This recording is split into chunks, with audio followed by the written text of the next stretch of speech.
Shalom, alihim besem Yesus Hamasyah, salam sejahtera di dalam nama Tuhan Yesus Kristus. Bapak, Ibu, peserta sekolah tinggi Alkitab, kita masuk di dalam pelajaran nomor 097 ya. Tema kita tentang kerub ya. Makhluk kerub, kalau jamaknya kerubim ya. Ini kan kita sudah pernah dengar ya di kitab Kejadian tuh. Ya, ada kerub ya, kerub yang di Kejadian 3 ayat 24, kerub itu menjaga jalan ke pohon kehidupan. Biar si Adam Eva tidak metik pohon kehidupan. Sekarang pertanyaannya, emang Adam Eva kan udah diusir dari bumi. Kok bisa metik? Kapan dia mau metik? Nanti setelah mati ya. Setelah mati, rohnya kan ditaruh di Firdaus. Firdaus itu Eden. Di Eden kan ada pohon kehidupan ya. Jadi nggak boleh metik dulu. Bayangin kalau metik ya. Kalau metik ya semua orang sekarang ada di Eden kan, ada di Firdaus yang sudah pada meninggal, yang percaya Yesus kan ada di Firdaus. Itu nggak boleh metik pohon kehidupan, nanti belum sempurna kan, kita baru roh di sana, tubuhnya belum ada ya. Jadi dijaga oleh kerub. Nah, kita mau membahas tentang makhluk yang namanya kerub ya. Saudara, nanti di dalam tayangan video 097 ini saya akan sertakan tayangan YouTube saya yang judulnya Makhluk Surga Alkitabiah. Saya cerita tentang YouTube dulu ya. Makhluk Surga Alkitabiah itu ada kerub, ada serafim, dan ada malaikat. 3 makhluk surga itu adalah kerub, serafim, dan malaikat. Nah, bentuknya kayak apa? Bagaimana penciptanya dan sebagainya ada di tayangan YouTube saya itu. Kita sekarang mau membahas tentang kerub ya. Yehezkiel pasal 10. Saudara-saudara, saya pergi ke salah satu daerah di Sumatera. Di Sumatera itu ada ada wilayah atau ada daerah yang tidak bisa mengucapkan Yehezkiel, tapi dia mengucapkannya Hesekiel.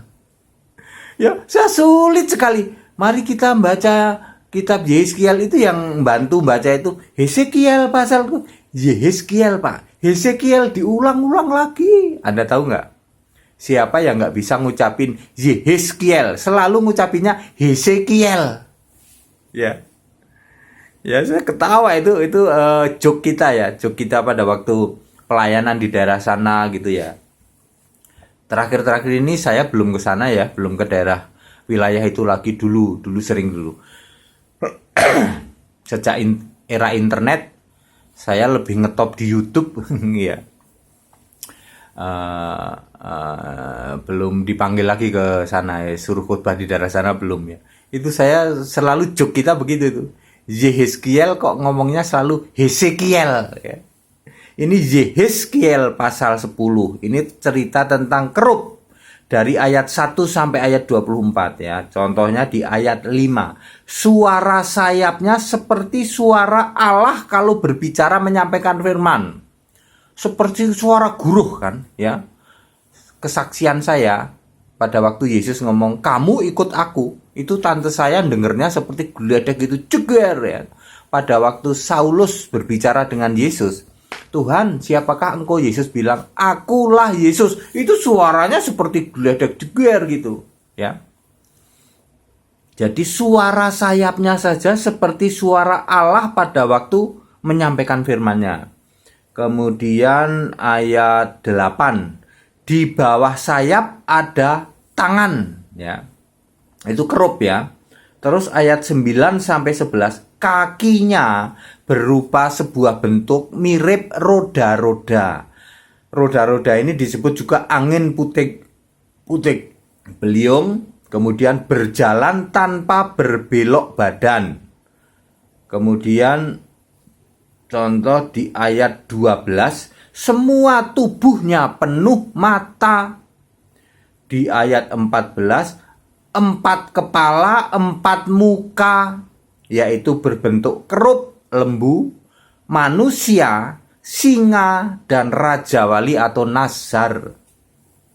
Di ayat 21 punya 4 sayap. Nah, sekarang kuisnya. Apa bedanya kerub dengan serafim? Ya, kerub dengan serafim. Nanti denger tayangan YouTube saya setidak-tidaknya ya. Oke. Kemudian di Keluaran 25 ayat 20, kerub ini dibikin 2 dimensi atau 3 dimensi ya, tapi tidak begitu jelas. Dibikin lambang kerub, ditutup pendamaian tabut perjanjian ya. Jadi kerub ini bisa berfungsi juga sebagai lambang kehadiran Allah di tabut itu, kemudian juga sebagai satpamnya, penjaga jalan menuju pohon kehidupan. Saudara-saudara, kerub ini dengan dasar ini mungkin dari para mahasiswa ada yang pinter gambar, coba bisa digambar nggak? Wajahnya 4, yaitu ada saya coba aja digambar ya. Saya nanti akan cantumkan gambar saya jiplak dari internet. Saya searching internet, cari gambar kerub. Tapi kalau itu kan tafsir ya toh. Tapi siapa tahu kalau Anda itu pinter gambar dengan mulai dari ayat 1 sampai ayat 24, terus Anda bisa tafsirkan dengan gambar, terutama bagian kaki belum ada itu gambarnya itu. Yang mirip roda-roda itu. Karena wajahnya kan 4 arah ya. Gini, anggap aja dia menghadap ke timur. Yang timur itu kerub atau lembu, yang sana apa? Manusia, yang